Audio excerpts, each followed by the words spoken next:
நீங்க இப்படி பேசுறது தான் அவளுக்கு பிரச்சனை. நான் அதுதான் எடுத்து சொல்றேன். நீங்க இப்படி பேசுறது தான் அவளுக்கு பிரச்சனையே.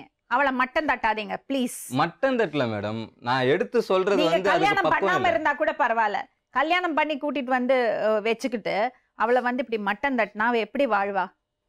அவ எப்படி தலையை தூக்குவா? மாமியார் பெத்தவங்க திரும்பி பாக்குறது இல்ல. எங்க வீட்லயே இந்த மாதிரி மட்டன் வீட்லயாவது எப்பயாவது ஏதாவது கஷ்டம் இஷ்டம்னா ஏதாவது காசு கேட்டா குடுப்பாங்க கடனா, அதுவும் கொடுத்துருவேன். துணிமணி கொடுப்பாங்க. இவ போடுற சுடிதார் எல்லாம் எங்க அக்காங்களதுதான். என் குழந்தைங்களுக்கு ஒரு நாள் ஒரு சுடிதார் வாங்கி கொடுக்கலாம். அவங்க அக்கா தங்கச்சி தவிர நான் எதுக்கு மேல எடுக்கணும்? அவங்க எல்லாம் நல்ல சுடிதார் எடுத்து கொடுக்குறாங்க. நீ வாங்கி கொடுத்தா அவங்க கிட்ட என்ன போய் கேக்குற சொல்லுங்க? கேக்கல, அவங்க குடுக்குறாங்க. அது எல்லா குடும்பத்திலே நடக்கிறது தான். அத வந்து இது கேவலமா சொல்றேன். நீ வேணாம் சொல்ல. அது எப்படி வேணாம் சொல்ல முடியும்? குடுக்கறத வேணாம்னு சொன்னா நம்ம அந்த அளவுக்கு ஒண்ணும். அப்ப ஏரியா பத்தி பேசுற எங்க ஏரியால கூட அவங்க துணி அவங்க நான் ஒண்ணு ரோட்ல போறவங்க இல்ல, அக்காங்க குடுக்குறாங்க போறது தான். நீ வாங்கி கொடு. ஒரு வருஷம் பரவாயில்ல, 2-4 வருஷமா மேடம் உள்ள போறது கூட வாங்கி கொடுப்பாங்க. சரி, நீ வேலைக்கு போறியா? நான் வேலைக்கு போறேன் மேடம். கண்டிப்பா நான் வேலைக்கு போறேன். எப்படி வேலைக்கு போவோம் மேடம்? இந்த குழந்தை யார் பார்த்துப்பா? குழந்தைய பால்வாடியில விட்டுட்டோம். நீங்க சொன்னா எப்படிங்க? ஒரு செகண்ட் இருக்காது. நீங்க வீட்ல உட்கார சொல்லுவீங்க, மட்டன் தட்டுவீங்க. பாருங்க, ஒரு செகண்ட் என் குழந்தை இவள விட்டு இருக்காது. மானம் எல்லாம் இல்லையா? ஒரு செகண்ட் மானம் எல்லாம் இல்லையா அவளுக்கு? வேலைக்கு போக சொல்லுங்க. என் குழந்தைய ஒரு செகண்ட் விட்டு போக முடியுமா? அது என் குழந்தைய. சரி இருக்கட்டும், வேலைக்கு போட்டோம், பால்வாடியில விடலாம். நான் டைலரிங் கத்துக்கிறேன், 1000 ரூபாய் கொடுப்பாங்க. அதுக்கும் இல்ல, கூட நான் பின்னுவேன் மேடம். எனக்கு தெரியும். ஒருத்தவங்க கேட்டாங்க, கூட வயிறு வாங்கி கொடுக்குறேன், நீ பின்னி கொடு, இல்லைன்னா நீவா வாங்கி பின்னி கொடு. அது வாங்கி வந்து கொடுக்க மாட்டேன். எதனா எனக்கு கத்துக்குன்னா அவரை எங்க இது பண்ணிடுவேன் அப்படின்னு சொல்லிட்டு அவருக்கு பயம் மேடம். எதுவுமே கத்து தர மாட்டேன். பின்னதான் தெரியும். அது என்ன பண்றது? கூட பின்னி என்ன பண்ணுவேன் மேடம்? நான் படிக்கல. அப்ப அவ உங்க காலடியில உங்களுக்கு சமைச்சு போட்டுட்டு உங்க குழந்தைங்களை பேத்துட்டு உட்கார்ந்து இருக்கணும். நான் அப்படி சொல்ல வரல.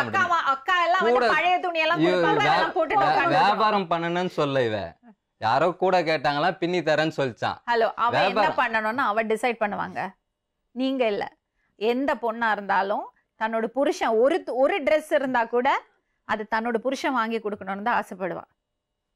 நீங்க அவளை வந்து மதிக்கவே இல்ல. சுத்தமா மதிக்கல மேடம். அவங்க என்ன சொன்னாலும் மதிக்கல. அவங்க எது சொன்னாலும் ஆமா. நீங்க என்ன நினைக்கிறீங்க தெரியுமா?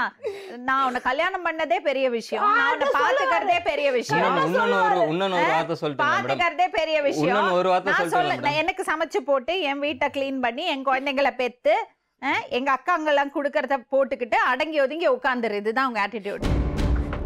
தப்புங்க. This is not right. Freedom is never given, it is always taken சொல்லுவாங்க.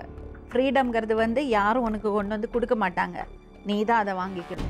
சுதந்திரம் வந்து அது நீ என்ன செய்யணும்னு முடிவு பண்ணுறதுக்கான சுதந்திரமாக இருக்கட்டும், இல்லை எப்படி வாழணுங்கிறதுக்கான சுதந்திரமாக இருக்கட்டும், யாரும் உனக்கு கொண்டு வந்து கொடுக்க மாட்டாங்க, நீயா அதை வாங்கிக்கணும். இதுக்கு மேல என்ன சொல்ல போற? சொல்றதுக்கு வேற ஏதாவது போய் இருந்தா சொல்லிடு.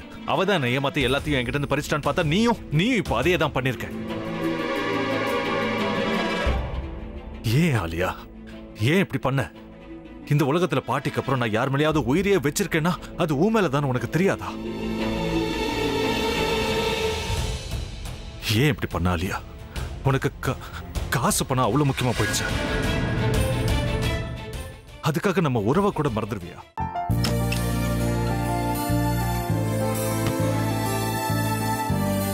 சக்தி சக்தி, ஒரு நிமிஷம்.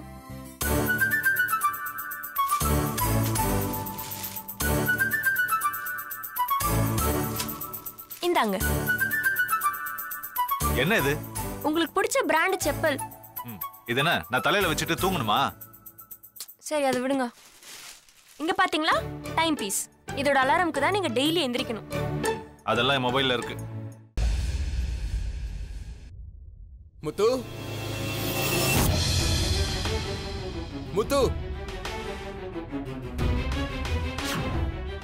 என்னடி இவன் முத்துன்னு ஒருத்தைய உருவாக்கி விட்டான்? செல்வியை மறப்பான்னு பார்த்தா எப்ப பார்த்தாலும் முத்து முத்துன்னு கூப்பிட்டு இருக்கான்.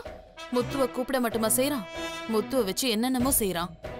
நாம தான் இழிச்சவாய் மாதிரி வேடிக்கை பார்த்துட்டு இருக்கோம். என்ன முறைச்சு என்ன பிரயோஜனமாயா? உனக்கு வேற குரல் போயிடுச்சு. அடுத்து அவ செல்வியை கூப்பிட்டானா என்ன பண்ண போற? உன்னுடைய விருப்பப்படியே நீ ராமநாத வீட்டு மருமகளா வாழ போற. கண்டிப்பா என்னுடைய ஸ்தானத்திலேருந்து அவன் உன்னை நல்லா பார்த்துக்குவான் அம்மா.